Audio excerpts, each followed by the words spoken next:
Students, हमने paper 12 environmental education शुरू किया था। इसका हमने टॉपिक प्राकृतिक संसाधनों का संरक्षण हम कंप्लीट कर चुके हैं। आज का हमारा टॉपिक नेचुरल रिसोर्सेज मैनेजमेंट है, प्राकृतिक संसाधन प्रबंधन।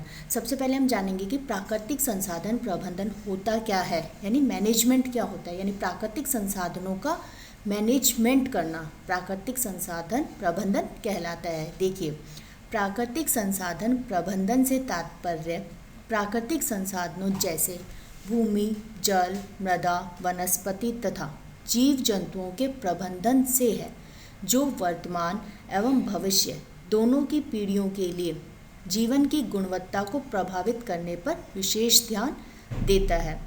इससे तात्पर्य पर्यावरण के विभिन्न घटकों के संरक्षण, संवर्धन, उपयोग तथा उपलब्धता से संबंधित प्रयासों एवं उपायों से है, यानी जो प्रयास हम प्रबंधन के लिए कर रहे हैं, जो उपाय कर रहे हैं उनसे है, जिससे कि पारिस्थितिकी तंत्र में जैविक एवं अजैविक चक्र यानी बायोटिक और एबायोटिक साइकिल नियमित रूप से संचालित होता रहे तथा संतुलन बना रहे।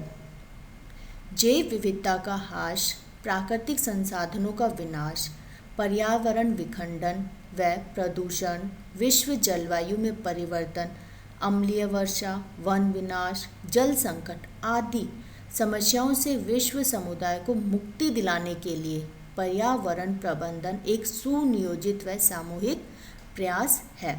अतः वैज्ञानिक व विवेकपूर्ण तरीकों से प्राकृतिक संसाधनों की गुणवत्ता तथा निरंतरता बनाए रखते हुए तथा प्रकृति को हानि पहुंचाए बिना मानव विकास के विभिन्न लक्ष्यों को प्राप्त करना ही पर्यावरण प्रबंधन है।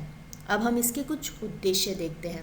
फर्स्ट है प्राकृतिक संसाधनों का नवीनीकरण करना, पर्यावरण को प्रदूषण मुक्त करना, अवक्रमित पर्यावरण को पुनः संतुलित करना, प्राकृतिक संसाधनों का उचित तथा सीमित उपयोग करना ताकि भविष्य में आने वाली पीढ़ियों को भी इसकी उपलब्धता बनी रहे, प्राकृतिक संसाधनों के एक बार उपयोग के बाद प्राप्त अपशिष्टों को पुनः चक्रण यानी रीसाइक्लिंग के माध्यम से पुनः उपयोग के योग्य रीएप्लीकेबल बनाना, जिससे उस संसाधन का अधिकतम उपयोग किया जा सके।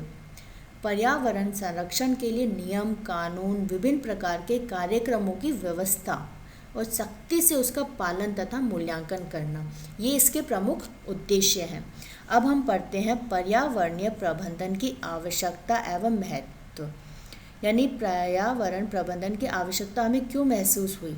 देखिए, वर्तमान में पर्यावरण प्रदूषण की स्थिति एवं संसाधनों पर बढ़ते दबाव के कारण पर्यावरणीय प्रबंधन अनिवार्य हो जाता है।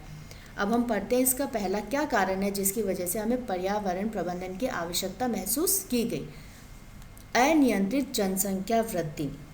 देखिए, जनसंख्या वृद्धि की वजह से आज मांगे बढ़ती जा रही हैं।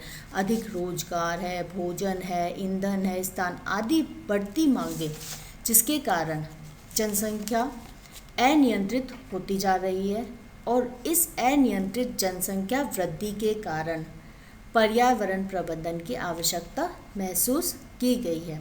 सेकंड पढ़ते हैं हम तकनीकी विकास। तकनीकी विकास से हमारा यह मतलब है आज बहुत सारी नए मॉडल की कारें हैं, टेलीफोन है, मोबाइल फ़ोन, घरेलू उपकरण जैसे वॉशिंग मशीन, माइक्रोवेव और ओवन आदि बाज़ार में हमें भरे पड़े हुए मिलते हैं। तो इस तकनीकी विकास के कारण प्रदूषण बढ़ रहा है। प्रदूषण बढ़ने के कारण पर्यावरण की जो क्षति हो रही है उसे हम पर्यावरण प्रबंधन द्वारा काफ़ी हद तक कम कर सकते हैं। थर्ड है दोषपूर्ण कृषि विधियाँ, यानी आज हम कृषि को बढ़ावा देते हैं के साथ साथ क्या करते हैं, रासायनिक खाद, कीटनाशकों का अधिक प्रयोग कर रहे हैं, जिससे मिट्टी कठोर हो रही है और भूमि अपरदन हो रहा है, जिससे उत्पादन क्षमता में कमी आ रही है और यह एक पर्यावरणीय चिंता बन चुकी है। अतः इस कमी को कम करने के लिए पर्यावरण प्रबंधन काफ़ी आवश्यक हो चुका है। नेक्स्ट पढ़ते हैं हम अनुचित व्यक्तिगत आदतें। अनुचित व्यक्तिगत आदतों में आती है, जैसे खुले स्थानों पर मल त्याग करना, जल स्रोतों के पास नहाना, कपड़े धोना, तेज संगीत सुनना, धूम्रपान, जिससे भूमि प्रदूषण हो रहा है, जल प्रदूषण हो रहा है, वायु प्रदूषण हो रहा है। यानी इन सभी के कारण पर्यावरण निम्नीकरण हो रहा है। अतः पर्यावरण प्रबंधन इन सबको कम करने के लिए एक बहुत ही आवश्यक होता जा रहा है। नेक्स्ट है प्राकृतिक कारण। देखिए प्राकृतिक कारण जैसे भूकंप है, ज्वालामुखी है, बाढ़, सूखा, तेज हवाएं आदि चलती हैं। बाढ़, तेज हवाओं के कारण क्या होता है, भूमि अपरदन होता है, जीवन को क्षति होती है। भूकंप, ज्वालामुखी से धूल, मिट्टी, धुआं, अन्य हानिकारक गैसें निकलती हैं, जिसकी वजह से क्या होता है, पर्यावरण प्रदूषण हो रहा है। इन प्राकृतिक कारणों पर देखिए मनुष्य का बस तो नहीं चलता, लेकिन उसके द्वारा जो क्षति हुई है उससे उस क्षति की पूर्ति के लिए हम पर्यावरण प्रबंधन ही एकमात्र विकल्प है। अब हम आगे पढ़ते हैं पर्यावरणीय प्रबंधन के पक्ष। पर्यावरणीय प्रबंधन के पक्ष को हम 3 प्रकार से देखते हैं, जैसे वन संसाधनों का प्रबंधन कैसे कर सकते हैं, मृदा का प्रबंधन कैसे कर सकते हैं और वन जीव का प्रबंधन कैसे कर सकते हैं। तो देखिए अब हम इसमें पहला पढ़ते हैं वन संसाधनों का प्रबंधन, यानी वन संसाधनों का प्रबंधन करना। वनों की सुरक्षा के लिए अग्नि रेखा का निर्धारण करना, जिससे हम वनों को सुरक्षित रख सकते हैं। इसके माध्यम से हम वनों का प्रबंधन कर सकते हैं। दीमक, सूंडी, झींगर आदि कीटों द्वारा जंगलों की भारी क्षति हो रही है, तथा नियंत्रण विधियों यानी ऐसी टेक्निक या ऐसी मेथड्स के द्वारा हम इन कीटों को नष्ट करना चाहिए। नेक्स्ट है वनों की सुरक्षा के लिए ईंधन के वैकल्पिक स्रोतों को उपलब्ध कराया जाए। वृक्षारोपण के माध्यम से हम प्रबंधन कर सकते हैं और पर्यावरण संबंधी कानून बनाएं, लेकिन उनका कठोरता से पालन किया जाए। सेकेंड हम पढ़ते हैं मृदा प्रबंधन।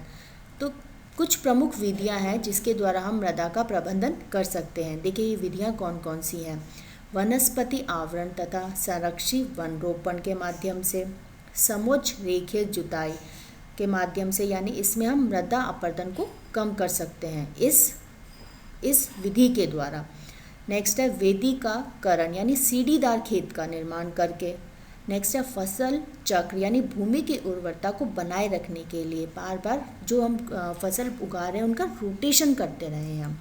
नेक्स्ट है पशुचारण पर नियंत्रित करके, अवनालिका नियंत्रण करके भी, यानी उससे क्या होता है भूमि ऊबड़ खाबड़ हो जाती है। इन सभी के माध्यम से हम मृदा का प्रबंधन कर सकते हैं। लास्ट हम पढ़ते हैं वन जीव प्रबंधन, यानी वन्य जीवों का हम कैसे प्रबंधन कर सकते हैं। वन्य जीवों के प्राकृतिक वास क्षेत्रों की सुरक्षा करके कर सकते हैं। जीवों के अनुकूल पर्यावरणीय दशाओं को पुनः स्थापित करना नितांत जरूरी हो गया है। प्राकृतिक घटनाओं से वन्य जीवों की रक्षा करना। कुछ वन्य जीव प्रजातियां ऐसी हैं जो विलुप्त हो रही है, उनके प्रबंधन की विशिष्ट व्यवस्था करनी चाहिए, जिससे हम वन्य जीवों का प्रबंधन कर सकें। परियोजनाओं के माध्यम से वन्य जीवों को सुरक्षा एवं प्रबंधन प्रदान करना चाहिए। इन सभी के माध्यम से हम प्राकृतिक संसाधनों का प्रबंधन कर सकते हैं। आज के लिए इतना ही। नेक्स्ट में हम आगे का टॉपिक कंप्लीट करेंगे। Thank you.